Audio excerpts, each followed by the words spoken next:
Final chargesheet ready అట. తుది దశకు చేరుకున్న ఫోన్ ట్యాపింగ్ కేసు అట. ఫోన్ ట్యాపింగ్ కేసు దర్యాప్తు తుది దశకు చేరుకుంది. 2 సంవత్సరాలుగా సేకరించిన అదే ఆధారాలతో కూడిన ఫైల్ ఛార్జ్షీట్ను సిట్ సిద్ధం చేస్తుందట. మరో 2 వారాల్లో ఈ ఛార్జ్షీట్ను కోర్టులో దాఖలు చేయనుండగా ఆ వెంటనే కొందరి అరెస్టు జరగనున్నట్లు తెలుస్తుంది. మాజీ మంత్రులు కేటీఆర్, హరీష్ రావుల స్టేట్మెంట్లు దర్యాప్తులో కీలకంగా మారగా బీఆర్ఎస్ నేతలతో మొదటి అరెస్ట్ మాజీ ఎంపీ సంతోష్ రావు దనేని ఊహాగానాలు వ్యక్తమవుతున్నాయి. అధికార యంత్రాంగానికి ఫోన్ ట్యాపింగ్కు నెంబర్లు చేరవేత, ట్యాపింగ్ అమలు విధానం వంటి అంశాలపై సిట్ లోతుగా విచారణ జరపగా ఇందులో సంతోష్ రావు ప్రమేయం ప్రధానంగా ఉన్నట్లు సిట్ నిర్ధారించినట్టు సమాచారం. ఈ కేసులో కీలక పాత్రధారిగా భావిస్తున్న కేసీఆర్ ఓఎస్టీ రమణారెడ్డి స్టేట్మెంట్ అత్యంత ప్రాధాన్యత సంతరించుకుంది. రమణారెడ్డి ఇచ్చిన వివరాలు కేసు దిశను ప్రభావితం చేస్తున్నట్లు ట్యాపింగ్ వ్యవహారంలో నిర్ణయాలు, సమాచారం అందజేత, బాధ్యతల కేటాయింపు వంటి అంశాలపై సిట్ స్పష్టమైన ఆధారాలు సేకరించినట్లు సమాచారం అట. కాగా రమణారెడ్డి, ప్రభాకర్ రావుల విచారణ ఆధారంగానే బీఆర్ఎస్ కీలక నేతలకు సిట్ నోటీసులు జారీ చేసింది. ఈ క్రమంలోనే బీఆర్ఎస్ ఎమ్మెల్సీ నవీన్ రావు, హరీష్ రావు, కేటీఆర్, సంతోష్ రావును కేసీఆర్లను అధికారులు విచారించారు. హరీష్ రావు, కేటీఆర్, సంతోష్ రావును దాదాపు 8 గంటల పాటు విచారించి స్టేట్మెంట్ రికార్డు చేయగా కేసీఆర్ను 5 గంటల పాటు విచారించి స్టేట్మెంట్ తీసుకున్నారు. జనవరి 20న హరీష్ రావును విచారించగా ఆయన ఫోన్ కూడా ట్యాప్ అయినట్లు అధికారులు కొన్ని ఆధారాలు చూపించారు. దీంతో హరీష్ రావు సైతం షాక్ అయ్యారని వార్తలు వచ్చాయి. ప్రభాకర్ రావు, రాధాకిషన్ రావు ఇచ్చిన సమాచారంతో హరీష్ రావు స్టేట్మెంట్ సిట్ అధికారులు సరిపోల్చి చూశారట. ఈ పరిణామాల తరువాత సిట్ దర్యాప్తు దిశలో మార్పులు వచ్చాయని, ఉన్నత స్థాయిలో నిర్ణయాలు తీసుకునే దశకు కేసు చేరుకుందని విశ్లేషణలు వినిపిస్తున్నాయి. ఈ నేపథ్యంలోనే మరో కీలక నిందితుడిగా ఉన్న సస్పెండెడ్ డిఎస్పీ ప్రణీత్ రావును సీఏగా డిమోట్ చేస్తూ చర్యలు తీసుకోగా ఫైనల్ ఛార్జ్షీట్ దాఖలతో కేసు న్యాయపరమైన దశలోకి ప్రవేశిస్తే రాజకీయంగా కూడా ప్రభావం చూపే అవకాశం ఉందని తెలుస్తుంది. ఎవరెవరిపై ఏ సెక్షన్ల కింద కేసులు నమోదు చేస్తారనే అంశం ఇప్పుడు రాష్ట్ర రాజకీయాల్లో ఆసక్తికరంగా మారిందట. ఫోన్ ట్యాపింగ్ కేసులో social media platform Telugu scribe మాజీ అడ్మిన్ సామ్రాట్కి పోలీసులు నోటీసులు ఇచ్చినట్లు తెలుస్తుందట. ఈ కేసులో ప్రధాన నిందితుడిగా ఉన్న ఎస్ఐబి మాజీ చీఫ్ ప్రభాకర్ రావుకి సామ్రాట్కు మధ్య నేరుగా సంభాషణ జరిగినట్లు పోలీసులు గుర్తించినట్లు సమాచారం అట.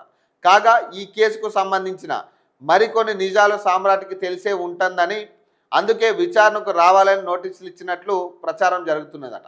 ట్యాపింగ్ విషయంలో ఇప్పుడు సంతోష్ రావుని అరెస్ట్ చేస్తారనే వార్తలు బలంగా వినపడుతున్నాయి. ఇక దాదాపు కొన్ని వారాల్లో ఈ ఛార్జ్షీట్ ఫైల్ అయిన తర్వాత మొదటి అరెస్ట్ సంతోష్ రావుదే ఉంటుందనే అనుమానాలు కూడా వ్యక్తమవుతున్నాయి. ఆయనే కర్త కర్మ క్రియ, నెంబర్లు ఇచ్చి ఎవరి ఫోన్లు ట్యాప్ చేయాలి, ఎవరెవరు ఫోన్లు ట్యాప్ చేయాలి, ఎక్కడి నుంచి పైసలు తేవాలనే దాని మీద ఆయనే ఎక్కువ ఇన్వాల్వ్ అయినట్టుగా కనపడతా ఉంది.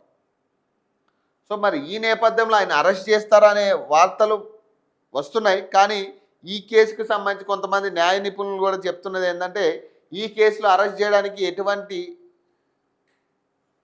సెక్షన్స్ లేవు, అరెస్ట్ చేసే సెక్షన్స్ ఇన్వాల్వ్ చేయలేదు ఇందులో అనే దాని మీద కనపడతా ఉంది. ఇన్ ఫ్యూచర్ కూడా అరెస్ట్ చేసే పరిస్థితి ఉండదు అనే కాడికి చెప్తా ఉన్నారు.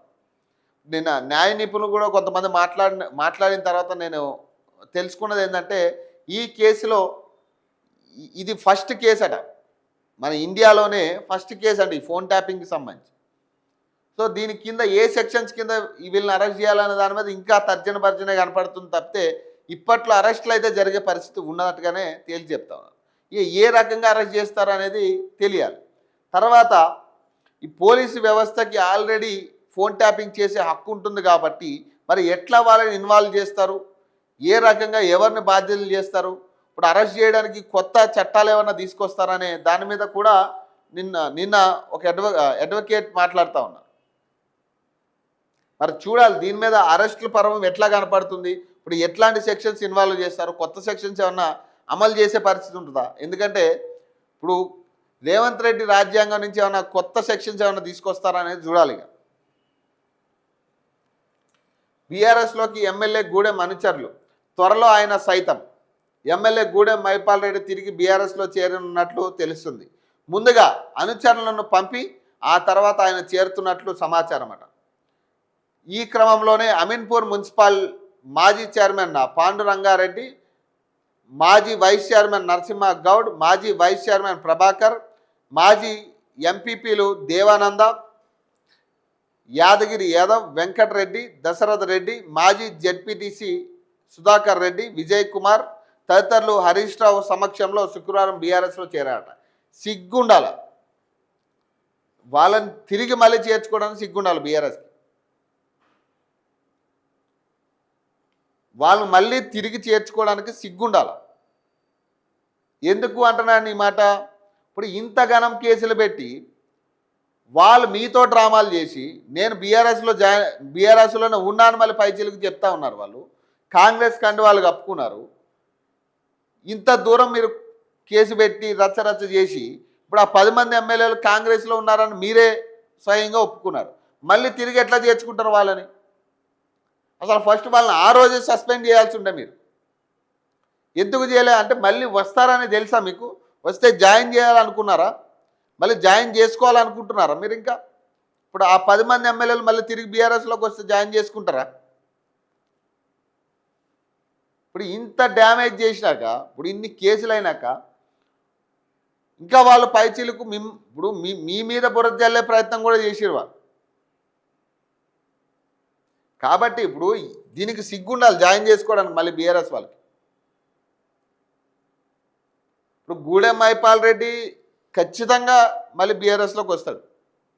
ఎందుకంటే వాళ్ళకు కూడా అర్థమవుతా ఉంది ఇప్పుడు కాంగ్రెస్లో పరిస్థితి ఎట్లా ఉంది, కాంగ్రెస్ పరిస్థితి ఏంటి, దీని మీద బీఆర్ఎస్ఏ బెటర్ రా బాబా అనే కాడికి తీసుకొచ్చారు. కాంగ్రెస్లో కూడా అసలు కాంగ్రెస్ కంటే బీఆర్ఎస్ చాలా మేలు అనే కాడికి తీసుకొచ్చారు వాళ్ళు. కాబట్టి ఇప్పుడు 10 మంది ఎమ్మెల్యేలకి అర్థం కాని పరిస్థితి ఏంటంటే, అయితే ఇప్పుడు సుప్రీంకోర్టు గడువు ప్రకారం స్పీకర్ కనుక నిర్ణయం తీసుకోకపోతే ఇక కోర్టు జోక్యం చేసుకుని ఖచ్చితంగా వీళ్ళ మీద అనర్థ వేటు వేసే పరిస్థితి. ఎటు కాని పరిస్థితి ఇది, ఎటు తేలదు 10 మంది ఎమ్మెల్యేలు. కాబట్టి ఇప్పుడు అనర్థ పిటిషన్ మీద ఆ పిటిషన్కి ఇప్పుడు కోర్టు చర్యలు తీసుకుంటే ఖచ్చితంగా అనర్థ పిటిషన్ మనం రాజకీయంగా ఏం చేసే పరిస్థితి ఉండదు. కాబట్టి ఇప్పుడు మన చేతుల్లో ఉన్నప్పుడే మనం చక్కదిద్దుకోవాలనే కాడికి ఇప్పుడు వాళ్ళ సీటుకి ఎసరు వస్తుంది. కాబట్టి మళ్ళీ బీఆర్ఎస్లోకి వస్తున్నారు వాళ్ళు. అంతే తప్పితే ఏదో బీఆర్ఎస్తో మమేకం అవ్వాలన్న ఆలోచనతో కాదు. మళ్ళీ రేపు ఇంకొక పార్టీ ఇంకా బెటర్ ఆప్షన్ ఇస్తే వెళ్ళిపోతారు వాళ్ళు. కాకపోతే ఇప్పుడు బీఆర్ఎస్ కూడా తప్పనిది ఏంటంటే ఈ ఆల్టర్నేటివ్ ఎవరు లేరాడ, ఆల్టర్నేటివ్ కనపడట్లే వీళ్ళకి.